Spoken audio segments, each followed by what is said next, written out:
Assalamualaikum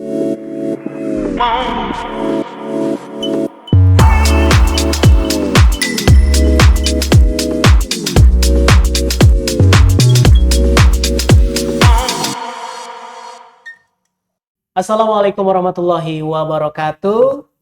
Sahabat JSIT dimanapun Anda berada, masih dalam podcast JSIT di kesempatan hari ini bersama saya Eko Febrianto dan rekan saya Arsyad. Luar biasa. Hari ini Bang Arsyad, kita akan bahas sesuatu yang spesial ya. Spesial banget nih. Sebagaimana kostum kita dan Bukan narasumber. kostum. Oh, kostum. Apa yang ada di dalam diri kita? Properties. Properties.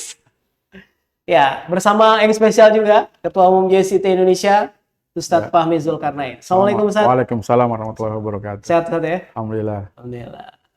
Kita mau bahas tentang isu Palestina nih, Ustadz. Oh ya, siap. Sisi kemanusiaannya nih. Udah kurang lebih 43 hari ya? Hari ya? Iya, sejak 7 agresi Oktober. sejak 7 Oktober 2023 lalu, Israel membombardir Palestina. Ya.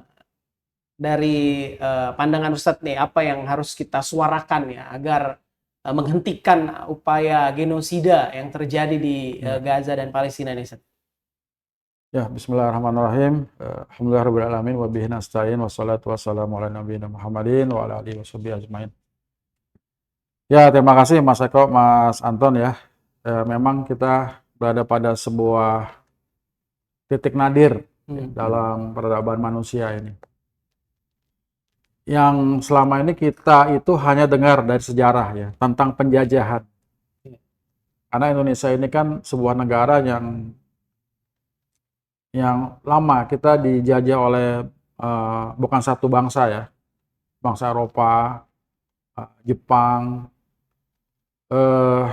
selama ratusan tahun kita dijajah. Artinya yang selama ini kita hanya dengar dari dari Berita. pelajaran sejarah. Sekarang kita mengalaminya gitu.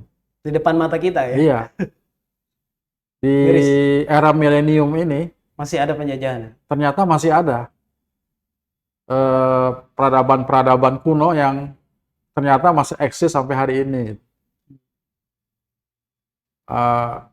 Dan bangsa kita itu kan sebetulnya memiliki misi ya yang sudah dicanangkan di Undang-Undang Dasar. Bahwa kemerdekaan adalah hak segala bangsa. Dan oleh karena itu, segala penjajahan di atas dunia harus dihapuskan. Jadi bagi kita, sebetulnya ini sesuatu yang sudah tidak ada perdebatan lagi kita harusnya. Karena memang nggak layak ya ada penjajahan di era kita tidak perlu berdebat siapa yang menjajah, siapa yang dijajah harusnya. Betul nggak? Karena penjajahan itu akan mengalami atau membuat orang menderita. Pasti, karena Korban hak-hak dasar mereka itu tercabut gitu. Sekarang masih berdebat orang siapa yang menjajah, siapa yang dijajah. Siapa yang dijajah, siapa yang teroris. Harusnya kan di kita, untuk negeri kita ini, bangsa kita itu harusnya tidak lagi timbul perdebatan. Karena apa? Karena kita sudah mengalaminya gitu. Ratusan tahun. Masa nggak kenal anatomi penjajah seperti apa sih? Nah, harusnya kita kembalilah. Bagi kita itu ini suatu tragedi kemanusiaan, titik nadir kemanusiaan di penghujung tahun 2023, di mana masih ada ternyata satu bangsa yang mayoritas penduduknya itu berada di luar tanah air mereka sebagai pengungsi. Ya kan? Padahal dia punya tanah. Padahal dia punya tanah yang diduduki oleh nenek moyang mereka sejak lama gitu. Masih ada suatu bangsa yang negaranya itu, tanahnya itu di border. Ini kan ironis ya. Di era modern ini masih ada sebuah negara membatasi negaranya dengan border. Apalagi sekarang di supply makanan, bahan bakar, bahkan bantuan itu di stop, dicegah masuk. Luar biasa kan? Atas nama apa? Self defense.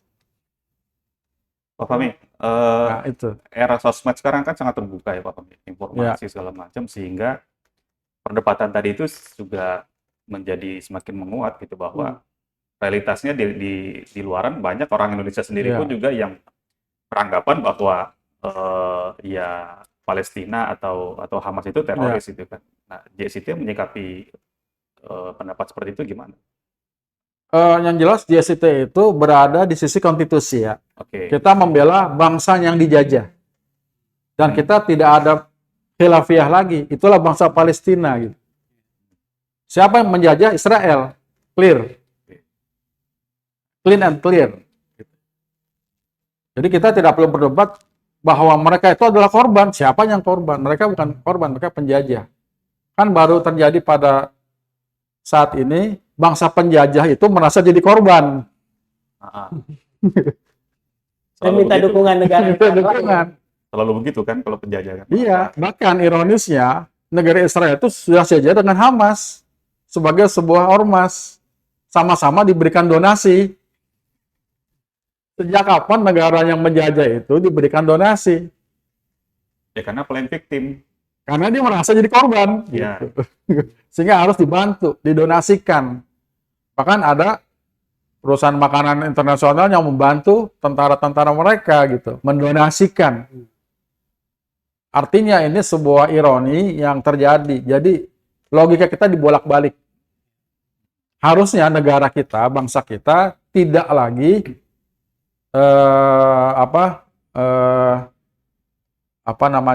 confused dengan ini. Harusnya clear karena kita sudah sangat hafal anatomi penjajah itu seperti apa. Udah ratusan tahun kita dijajah, sudah berbuku-buku ditulis tentang sejarah kita kan. Harusnya tidak ada lagi kebingungan untuk negeri kita. Siapa yang menjajah, siapa yang dijajah. Padahal kalau mau lihat sejarah udah clear ya, itu kan Udah clear. punya Palestina gitu kan.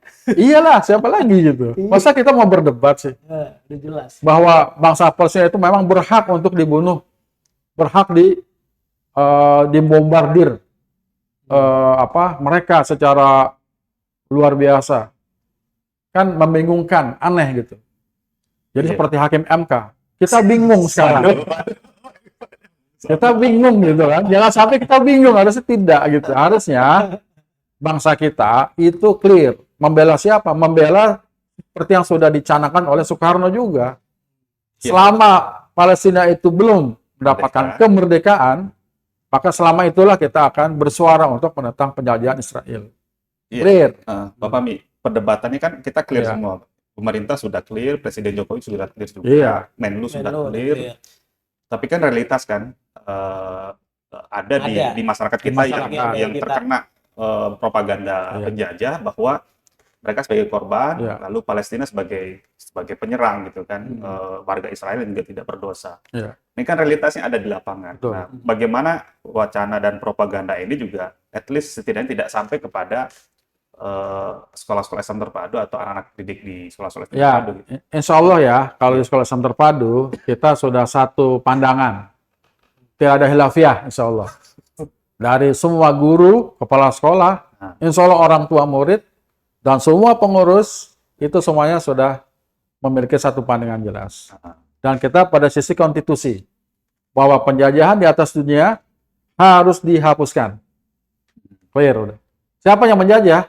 Siapa yang dijajah? Kita juga jelas. Sehingga kita sekarang menggalang donasi. Tetapi bukan donasi buat Israel. Donasi buat bangsa Palestina. Karena kita jelas siapa yang harus dibantu. Jelas gitu. Tapi gini, anehnya tuh dulu yang ngebelain Israel itu nggak ada atau bahkan sedikit ya. Tapi sekarang itu kok jadi lumayan gitu. Yang di media sosial dan sebagainya. Nah, ini apakah memang propagandanya kan langsung masuk ke upaya-upaya tertentu untuk membayar buzzer dan lain sebagainya. Gitu kan. Itulah memang tugas kita ya. Sekarang itu bukan cuma sekedar membantu mendonasikan uang kemanusiaan, tapi juga bagaimana menyeimbangkan narasi. Ini yang harus kita lakukan. Kenapa? Karena memang boleh dibilang sekarang ini era yang dikelola, yang dikuasai oleh Amerika. Ini adalah era Amerika. Gitu. Ini kita sudah memahami situasi global. Sehingga memang ada narasi-narasi yang dikelola oleh pihak-pihak yang memang berseberangan dengan pandangan-pandangan kita. Ya kita memang, tapi ya kita juga sadar bahwa kita pun memiliki peluang yang sama sebetulnya gitu. Nah, bagaimana kita mengkonsolidasikan di kalangan seluruh anak bangsa ya, bukan hanya Muslim, tetapi semua. Karena di Palestina pun itu etnisnya itu tidak namanya agama bukan cuma Muslim ya. Kristen, Katolik, ada juga Kristen, ada Yahudi juga gitu. Ada juga Yahudi yang menolak Zionisme ada. Artinya apa? Ini adalah isu kemanusiaan ya. Nah, narasi ini harus dibangun memang. Jadi teman-teman yang selama ini dan termasuk JST yang selama ini memang concern dengan isu kemerdekaan Palestina, ya harus terus bergandengan tangan, dan kita bekerja tidak hanya berbasis pada konflik atau saat terjadi agresi atau konflik seperti ini gitu. Ini isu sepanjang masa itu sebetulnya. Dan memang harus kita rumuskan langkah-langkahnya gitu. Untuk JST kita akan concern di isu pendidikannya. Karena ini penting. Ya, yang jelas jangan sampai anak murid kita bingung. Seperti yang sebagian saudara-saudara kita kan bingung mana penjajah mana yang dijajah. Insya Allah itu tugas kita, untuk meyakinkan terus. Edukasi ya. Mengedukasi pada semua stakeholder JST. Tentunya gitu ya. target akhirnya adalah kemerdekaan Palestina kan. Apa sih kemerdekaan itu? Ya Palestina memiliki negara, memiliki tanah air, memiliki kedaulatan. Ya kedaulatan politik yang memang diakui oleh negara-negara lain kan. Dia punya presiden, dia punya militer, sehingga setiap orang yang akan masuk ke tanahnya itu akan dianggap agresi militer dan terkena dengan hukum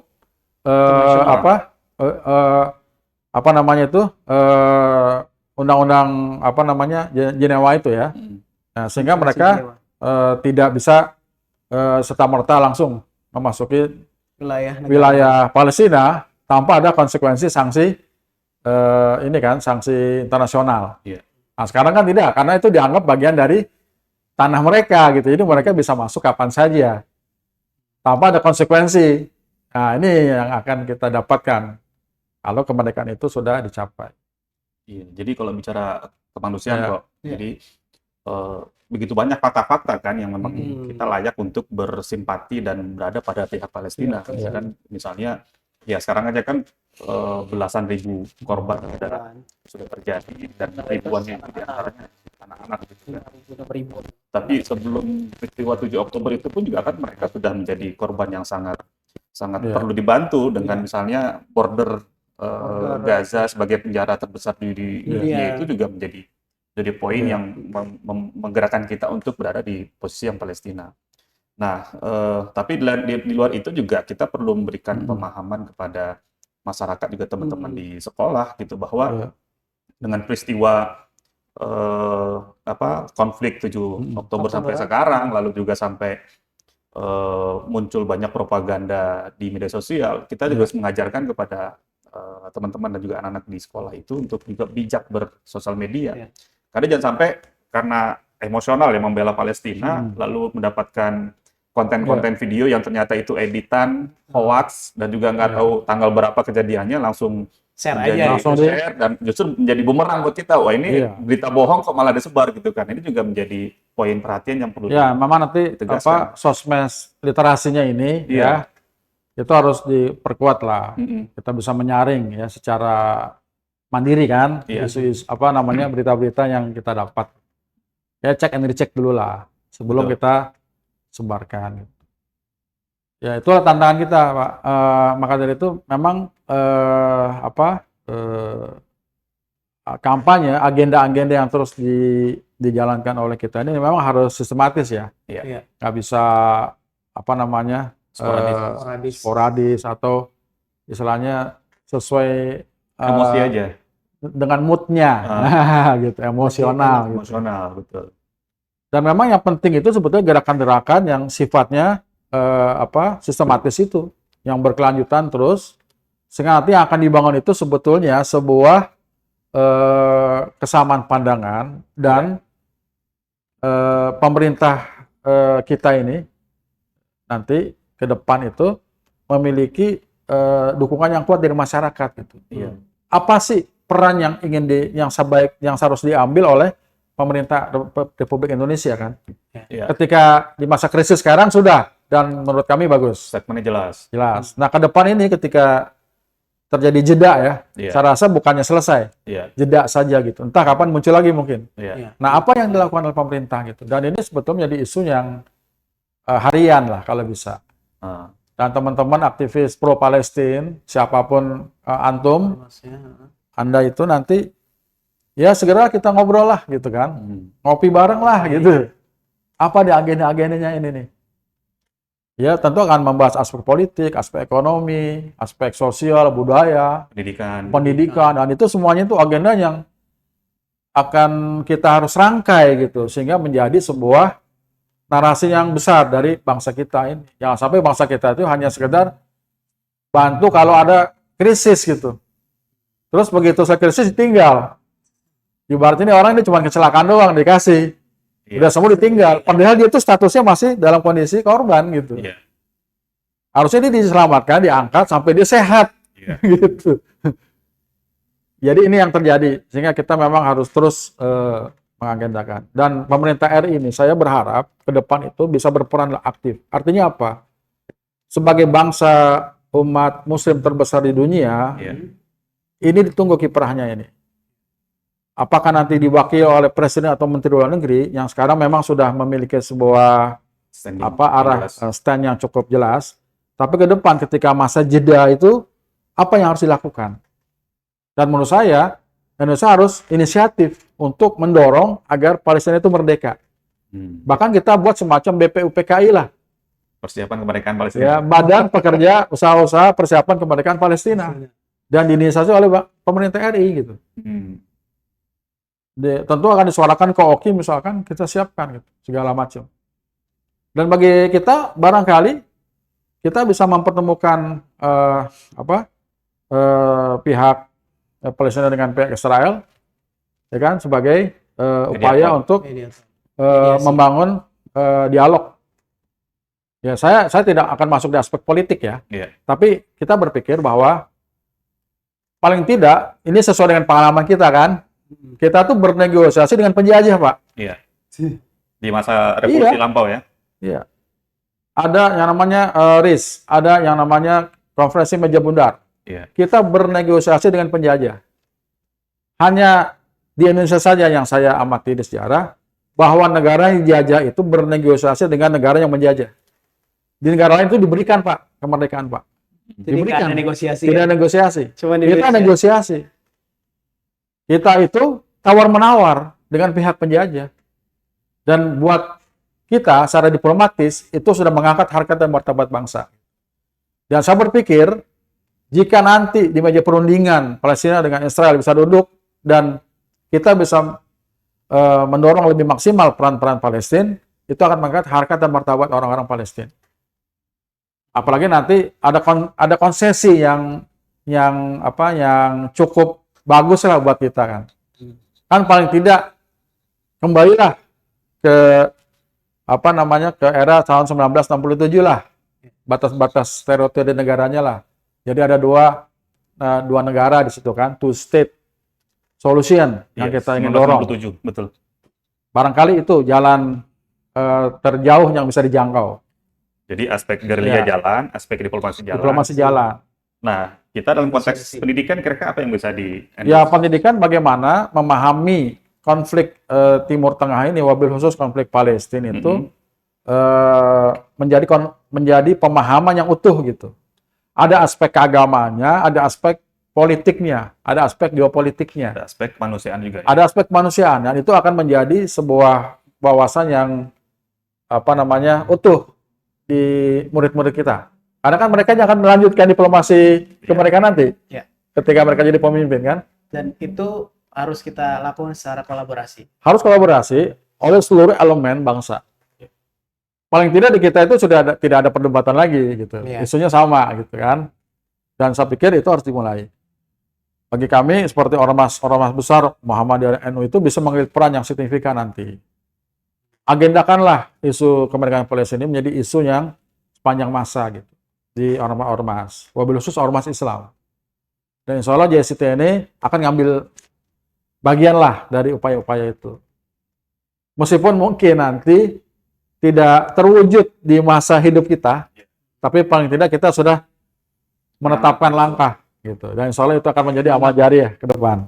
Pak Fahmi memberikan pemahaman tentang kondisi Palestina, kondisi kemerdekaan, kemanusiaan, dan mungkin juga pada aspek akidah dan keagamaan Pak Fahmi. Nah, supaya tidak terlalu jauh sehingga menimbulkan radikalisme, melenceng kepada cap terorisme dan sebagainya itu, gimana Pak Fahmi biar sekolah-sekolah kita tuh karena mengajarin Palestina langsung ya makanya isu ini harus diambil oleh negara. Jangan dibiarkan berkembang secara liar di masyarakat. Diambil oleh negara. Negara harus cawe-cawe di sini. Gitu. Ini cawe-cawenya konstitusional Dan diperbolehkan ya. wajib bahkan. Jadi Presiden RI itu harus cawe-cawe dalam aspek kemanusiaan, aspek kemerdekaan Palestina. Gitu. Masuklah di situ. Ambil alih narasi itu gitu.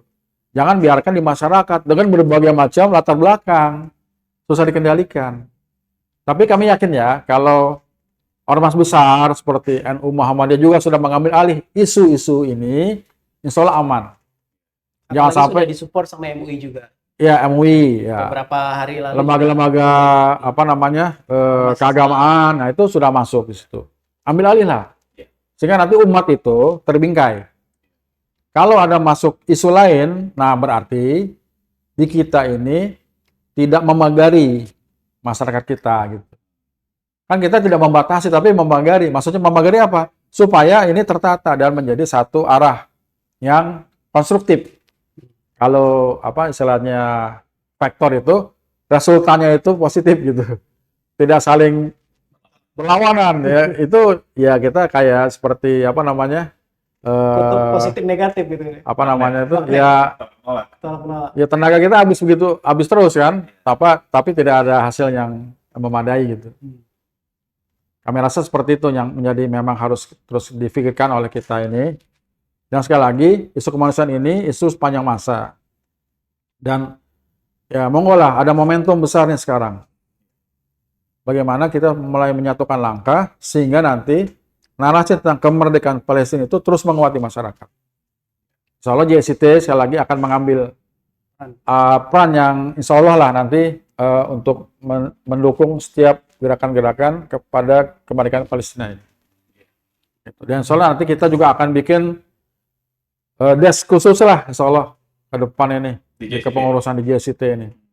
Desk Palestinaan. Desk Palestina kan luar biasa itu. Nah, mulai ini disambut oleh teman-teman lain kan di lembaga-lembaga lain. Iya, berarti desk khusus itu kalau kita bikin sekber kalau perlu misalkan.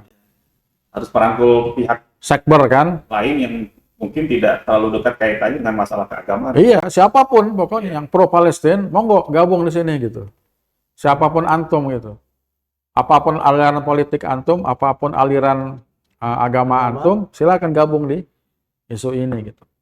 Yang sebetulnya kan di Palestina sendiri itu di era sebelumnya kan dukungan itu banyak ya seperti dari Che Guevara, ya dari Soekarno, nah, itu mendukung kemerdekaan Palestina kan. Kita lihat. Tapi sekarang Cina, Rusia, iya artinya ya mereka mungkin punya latar belakang politik ya, politik global yang kita nggak paham kan. Tapi paling tidak sebetulnya itu sudah menunjukkan bahwa ada sebuah titik pandang yang sama sebetulnya. Dengan berbagai perbedaan tadi gitu. Bisa ternyata gitu. Ketemu kok gitu ya. Ternyata ketemu kok di situ. Tidak masalah. Berbeda agama bisa ketemu juga kok di situ. Bahkan kita undang itu orang-orang Yahudi yang anti-Zionis kita harus tampilkan mereka gitu di sini kan. Yang itulah nanti fungsi desk pro Palestina tadi itu. Memunculkan itu narasi. Sehingga masyarakat akan melihat, oh iya ini adalah PR besar ini. Sehingga nanti jangan sampai nanti ada lagi bangsa yang terjajah gitu. Ketika orang sudah era 4.0, tapi masih ada penjajah ternyata. Gitu. Ini era AI ini. Era Artificial Intelligence. Oh masih ada penjajah ternyata, masih ada negara yang dijajah. Walaupun penjajahan secara luas juga masih banyak berlangsung, paham ya? Penjajahan ekonomi, penjajahan tidak secara langsung. Tapi ini kan penjajahan fisik yang kalau itu kalau penjajahan yang apa seperti itu barangkali itu nature-nya dari persaingan. Nah, persaingan global itu biasa. Ya biasalah orang jualan ada yang untung, ada yang rugi kan.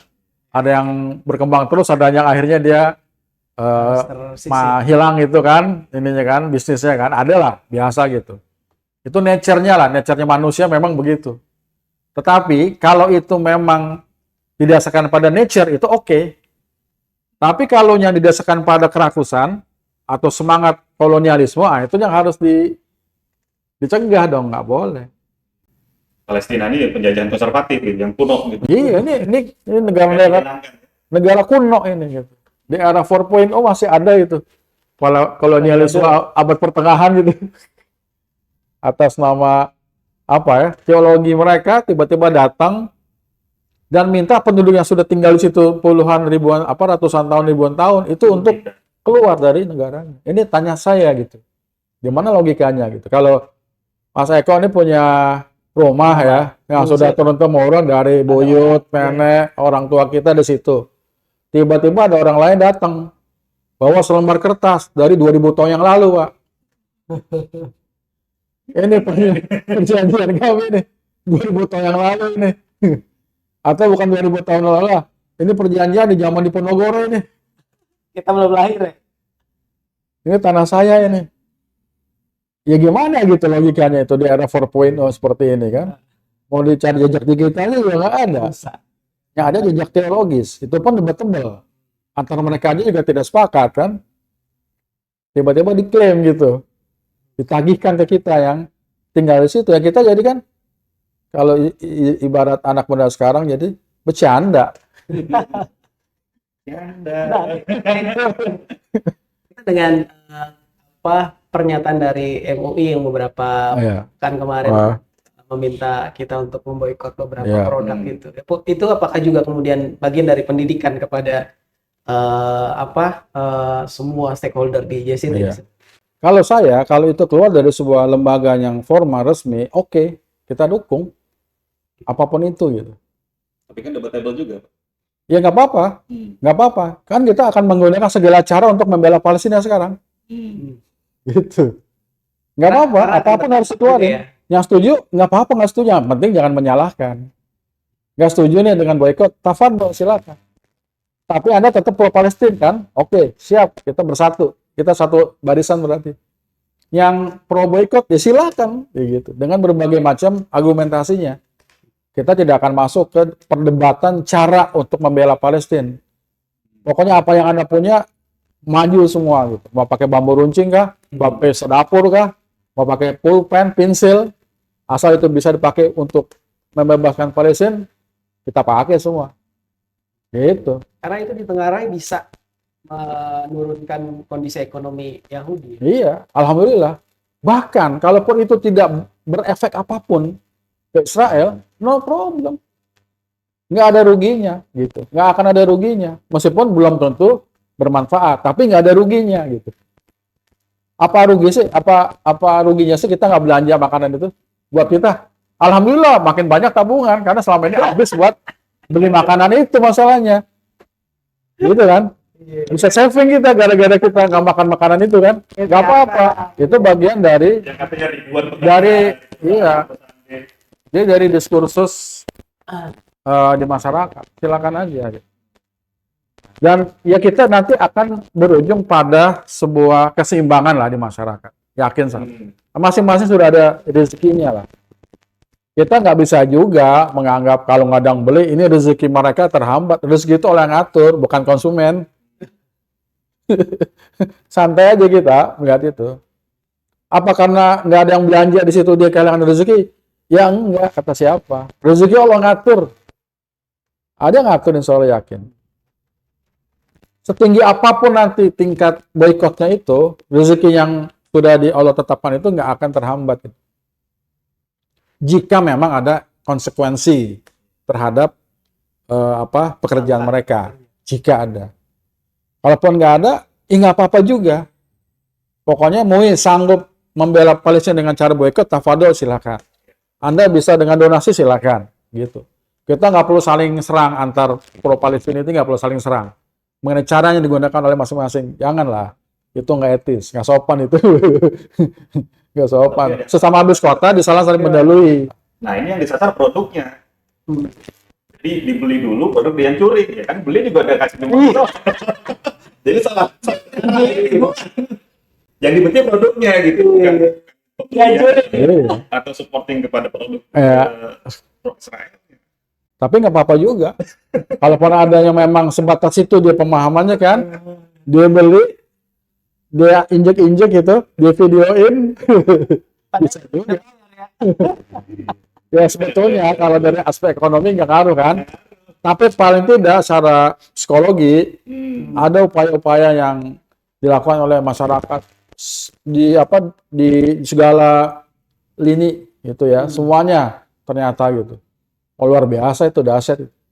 Bagi saya sih, apapun dilakukan oleh masyarakat sepanjang itu sejalan dengan isu-isu pro-Palestina dan anti penjajahan Israel, tafadhol gitu. Kita nggak perlu batas-batasi. Bahkan yang di luar nalar misalkan ada, ya silakan gitu. Silakan saja gitu kan. Nah kalau JCT akan bermain pada koridor pendidikan, edukasi gitu kan. Nah, kita juga akan terus menyelaraskan diri dengan gerakan-gerakan lain di masyarakat. Kita akan lihat kiri kanan nih. Oh, udah sampai mana nih ya? Terus kita ikut arus gitu. Mudah-mudahan arusnya ini ke satu titik mudah-mudahan gitu. Nah, itu nanti tugas pemerintah, ormas-ormas besar, MUI mengarahkan arus ini gitu, Pak. Iya. Ya, segera ambil alih gitu. Jangan dilepas. Harus ditunggangi ini, arus besar ini gitu. Arah yang lebih baik. Iya, harus menjadi Palestina ya. Dan bagi saya, pemerintah itu memiliki peran yang besar. Agendakanlah, anggarkanlah di APBN. Biaya untuk mendukung kemerdekaan Palestina. Silakan nanti dimasukkan di kementerian mana, pertahanan kah, di kementerian mana, silakan. Itu menurut saya terobosan yang bagus. Membuktikan bahwa kita menginfakkan APBN sekian persen ini untuk kemerdekaan Palestina. Oh, negara-negara lain juga dulu membela kita kok waktu tahun 45. Iya. Banyak pengusaha besar di Palestina itu mendonasikan harta mereka untuk membantu kemerdekaan kita, Pak. Iya. Tahun 45. Lakukanlah hal yang mereka lakukan sekarang gitu. Pemerintah perlu di-endorse juga sama masyarakat. Iya. Kira-kira apa yang bisa JCT lakukan buat mengendorse pemerintah? Ya ini, di podcast ini dulu. harus sampai ke Jokowi nih. Ya, Pak Jokowi ya. Mudah-mudahan Pak Jokowi. Insya Allah ya. Tapi di beberapa ormas-ormas Islam ya, ketika misalnya JCT diundang gabung untuk sama-sama menyuarakan kemerdekaan Palestina beberapa waktu lalu, apakah juga disampaikan terkait dengan upaya JCT? Salah satunya adalah yang disampaikan tadi. Oh, saya nggak tahu tuh, belum. Setahu saya belum lah. Kalau kami belum tahu ya. Mungkin harapannya sudah ada gitu. Mudah-mudahan sudah ada ya. Tapi kedepannya akan juga kemudian disampaikan ke beberapa ormas. Iya, paling nggak kan kita sudah kerjasama dengan Adara ya. Nah, nanti kita sebetulnya sebelum masa-masa sekarang ini kita sudah punya rencana itu untuk membuat beberapa agenda-agenda terkait dengan Palestina. Sudah ada. Cuman terjeda nih dengan krisis yang sekarang muncul ya. Harapan kami nanti bisa kita lanjutkanlah diskusi-diskusi dan persiapan tadi. Kita akan buat seperti Palestina Week ya, Pekan Palestina itu. Ada film ya waktu itu, ada film, ada seminar, webinar, ada lomba-lomba. Sudah ada itu. Untuk semua SIT ya? Ya, untuk di kalangan sekolah Islam terpadu ya. Kan mereka punya program-program untuk anak dan ibu ya, di Adara itu kan. Kita juga ingin masuk di aspek itu, Pak. Kalau memberikan beasiswa mungkin Apa? Memberikan beasiswa. Misalnya anak-anak beasiswa. Misalnya diundang oleh JSIT, gitu. taruh di boardingnya JSIT itu sekolah di situ sampai bisa kuliah misalnya, mungkin kan? Kalau mungkin, bijak. Menurut saya tidak ada, tidak mungkin ya. Bisa dijajaki lah gitu. Bagaimana nanti kita memberikan kesempatan belajar ya. Kan anak Palestina pun sekarang sudah ada di Indonesia kan. Di beberapa tempat itu pengungsi Palestina sudah ada. Walaupun masih di tahapan kampus kuliah ya. Iya. Kalau nggak salah juga banyak yang usia sekolah itu ada gitu. Barangkali bisa kita coba jajaki. Tapi kan kami tidak bisa langsung ya. Nanti kita akan coba buat program bersama dan ke depan kita bisa mempersiapkan itu ya. Memang permasalahan itu mereka itu sekarang pada situasi stateless citizen nih. Masalahnya itu gitu. Nah, ada aspek kependudukan yang memang nanti perlu dipelajari lah oleh kita. Tapi secara normatif kita akan berupaya ke arah sana gitu. Dan ini mungkin bisa menjadi agenda bersama nih dengan teman-teman sekolah-sekolah di JCT. Barangkali nanti kita bisa alokasikan lah dari dana-dana yang ada, dialokasikan untuk itu. Mudah-mudahan bisa terlaksana dalam waktu cepat gitu. Ya, terima kasih nih atas usulan antum ya. Jadi nanti kita coba pikirkanlah ke depan itu, insya Allah. Ya, insya Allah mereka nanti menjadi sarjana, menjadi orang-orang terdidik yang nanti juga mungkin akan bisa memiliki kemampuan untuk membangun negerinya nanti kalau sudah merdeka kan. Yang penting itu juga, jangan sampai nanti merdeka cuma tidak siap cara infrastruktur SDM-nya gitu. Kita ingin menyiapkan itu gitu. Dan mereka harus kembali tanah airnya gitu, tidak berdiaspora gitu. Saya rasa gitu. Untuk menjaga semangat membantu Palestina, ada long term tuh mana tadi misalnya kalau sekarang konflik oke, bantuan banyak. Tapi ketika nanti ada jeda konflik, tensinya merendah sedikit, rendah lagi ya. Itu semangat membantunya itu supaya terus membantu terus terjaga gimana ya? Iya, memang kemarin gitu kan kita kalau nggak ada konflik. Seringannya begitu. Ketika ada konflik, ya menurut saya itulah strategisnya pendidikan, Pak. Iya. Karena hanya guru lah, menurut saya nih ya, mohon maaf ya ini agak subjektif. Hanya guru yang bisa bekerja dalam senyap, tanpa gembor-gembor. Gitu. Jadi api ini akan bisa dipelihara nih melalui koridor pendidikan. Dan memang salah satu tujuan pendidikan itu adalah bagaimana kita terus bisa menjaga idealisme orang ini akan tetap berjalan pada relnya. Itulah pendidikan. Ditanamkan itu. Kalau ditanamkan itu, apalagi masuk ke dalam alam bawah sadar para peserta didik, ini tidak akan hilang sampai mereka mungkin nanti meninggal dunia. Itu akan tertanam gitu. Itulah disebut dengan ideologisasi. Gitu. Tapi kalau ini aspeknya semata-mata proyek kemanusiaan, ya tadi akan turun naik. Sesuai dengan masa-masa konflik tersebut. Pasti itu. Kalau tidak dimasukkan melalui pendidikan. Artinya pendidikan di sini masuk dalam kurikulum gitu?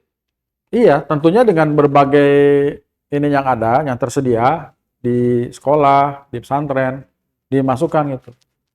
Apalagi misalkan dalam pelajaran sejarah. Nah, kita bisa bicara di sejarah itu kan. Sehingga nanti hal itu bisa tetap hidup gitu, Pak. Tetap hidup, nggak akan punah gitu, nggak akan hilang gitu. Karena udah masuk ke hati mereka bahkan gitu. Sudah menjadi obsesi bahkan. Jadi saya kebayangkan ke depan itu nanti aktivis-aktivis pro-Palestina ini, NGO-NGO yang ada itu, isinya orang-orang sudah teredukasi gitu. Bukan karena orang yang ketemu di jalan. Tapi dari awal memang sudah mendedikasikan dirinya untuk masuk di situ. Dengan berbagai latar belakang yang mungkin nanti mereka akan miliki. Misalkan sebagai dokter, politisi, sebagai pejabat, sebagai birokrat, dan macam-macam. Tapi begitu isu Palestina, bahkan mereka pro bono di lembaga-lembaga kemanusiaan. Meskipun dia secara formal adalah sebagai pejabat atau sebagai berbagai bidang pekerjaan, tapi secara pro bono dia masuk. Ini kan lebih permanen, mudah-mudahan ya ininya kan isunya ini gitu. Saya rasa begitu solusinya. Dari sudut pandang JCT, mungkin nanti dari sudut pandang lain bisa juga. Iya, bisa diberikan semacam stressing point bahwa oke lah kita menanamkan pemahaman kepada anak-anak didik itu ada aspek doktrin ideologis misalnya. Oke, aspek ideologis kan selesai nih, kita sudah sepakat semua. Tapi ketika anak hanya ditanamkan beraspek ideologis, ketika bertemu dengan orang-orang yang berbeda dan di luar, akan susah diterima nih. Artinya kita menanamkan doktrin juga tidak hanya pada aspek teologis gitu, bagaimana juga karena kemarin-kemarin kan semangat ideologis gitu kan, bahwa Palestina negara para nabi, tanahnya disucikan. Itu gimana sih? Maksudnya gini, ideologisasi itu bukan semata-mata doktrin keagamaan. Bukan. Ideologisasi itu harus berbasis sains. Dan itu dalam konsep akidah Islam itu memang begitu cara pendidikan akidah ya, melalui pendekatan sains. Al-Ghazali itu memberikan pendekatan saintifik pada pendidikan akidah. Artinya apa? Ada aspek doktrin agama, itu pasti. Tetapi kita juga akan bisa mendekatinya dengan aspek pemahaman atau aspek saintifik, ilmiah, sejarah, ya kan? Tentang citizenship. Itu bisa dibangun. Jadi tidak lagi berbasis doktrin keagamaan, tapi berbasis doktrin konstitusional misalkan. Kalau kita di Indonesia ini, kita akan bergerak melalui aspek konstitusional. Ini aspek citizenship yang memang akan menjadi membikin cara bergeraknya mereka. Kalau keagamaan mungkin bergeraknya nanti barangkali dalam konteks itu ada radikalisasi nih. Yang sebetulnya radikalisasi itu kan sifatnya akademik sebetulnya kan, bukan selalu menjadi teroris, enggak. Berpikir radikal itu kan mendalam maksudnya kan, mengakar gitu, tidak kulit. Tapi sekarang sudah sudah diarahkan kepada aspek yang negatif gitu, radikal. Pesannya kayak perusak. Nah, di aspek yang satu lagi ini akan terjadi aspek pemahaman. Al-fahmunya ini gitu, dibangun di sini gitu. Melalui dasar-dasar keilmuan. Begitu Pak, jadi nanti kalau berdua ini kita lakukan, yang ada adalah sebuah para pejuang-pejuang aktivis pro-Palestina yang dia bisa berdialog gitu. Bahkan dengan orang-orang yang kontra sekalipun. Jadi tidak hanya bermodal emosional. Sebetulnya, tanpa doktrin keagamannya pun, sekarang ini coba kita lihat di YouTube. Terjadi perdebatan antar kelompok-kelompok di masyarakat barat itu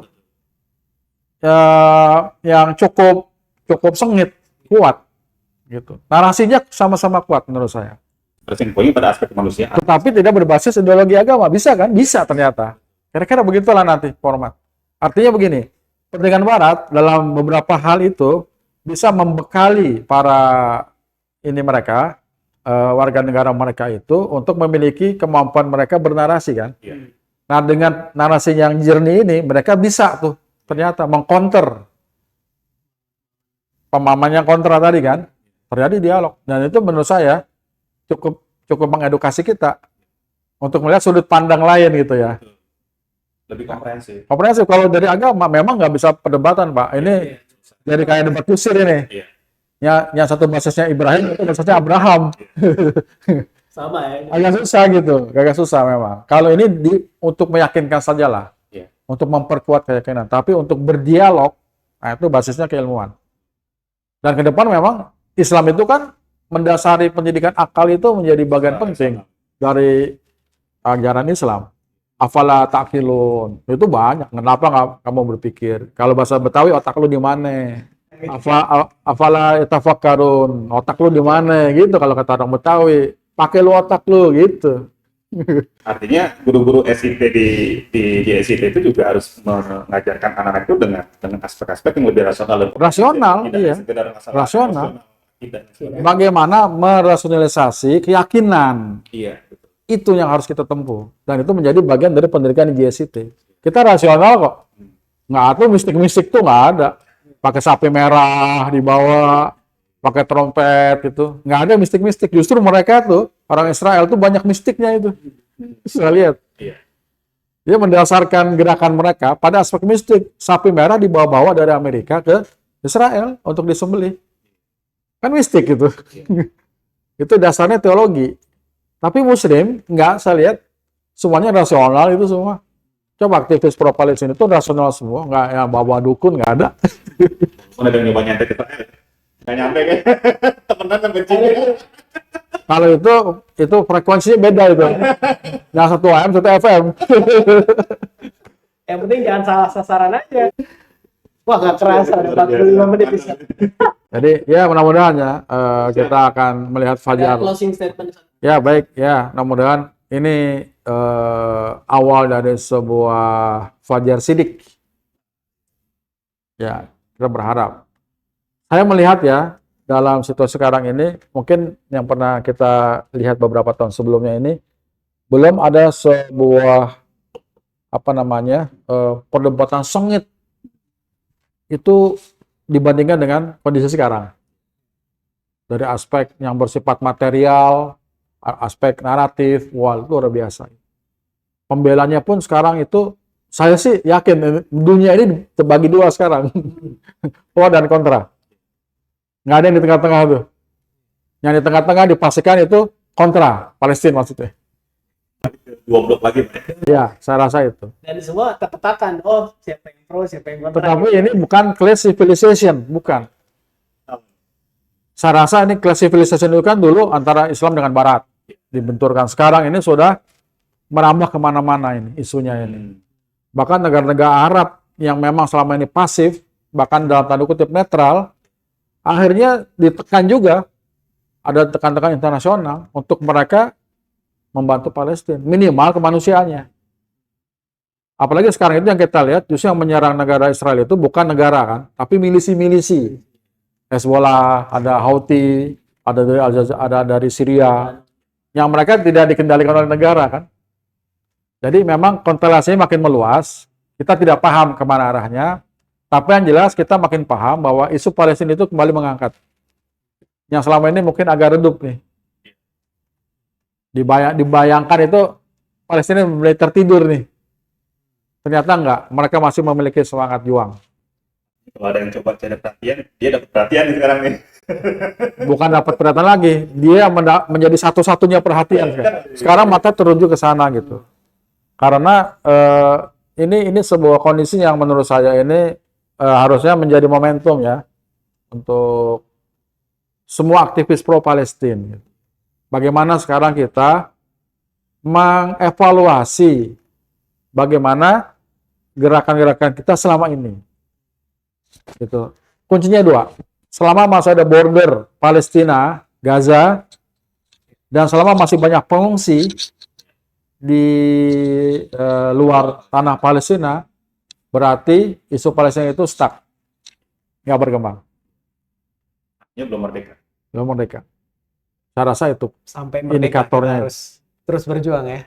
Saya rasa edukasi dan semua. Ini never ending story ini. Story. Ila yaumil kiamah. Ya kan begitu hadisnya. Siap. Terima kasih Ustaz Fahmi. Sama-sama Mas Bang Anton. Eko sama Mas Anton. Ya, sahabat JCT. Terus JCT. Amin ya rabbal alamin. Sahabat JCT, demikian perbincangan kami dalam podcast JCT di kesempatan kali ini. Sampai jumpa di podcast JSIT selanjutnya. Wassalamualaikum warahmatullahi wabarakatuh. Waalaikumsalam warahmatullahi wabarakatuh. There once was a land called Palestine where Christians, Muslims and Jews lived fine. In the 1800s it was ruled by the Ottoman Empire. Meanwhile a bearded guy founded Zionists for Jews to aspire, a land that becomes their home and safe only for their kind. Then there was World War I that ended when the Allies won, and England was like, hey, this beautiful land is totally mine. Still the name was Palestine, even though it was colonized, and a promise for a Zionist state was made by a man that had no right. Then more and more Jews arrived seeking refuge, and that's alright until their plan to steal the land was no longer to hide. The year was 1948 when Israel bullied its way into a state. Thousands of Palestinians fled their homes to survive. No right for return, no right for a home, no right to fight for the land that they owned. Israel expanded more and more into an apartheid. Where is your humanity? Where is your respect for dignity? Call it conflict, that's insanity. It's time to change your mind. One day Palestine will be free, so be on the right side of history. You're not anti-Semitic if you stand against war crimes. Don't be brainwashed by the news. Now you can see for yourself the truth. Learn about the story of Palestine.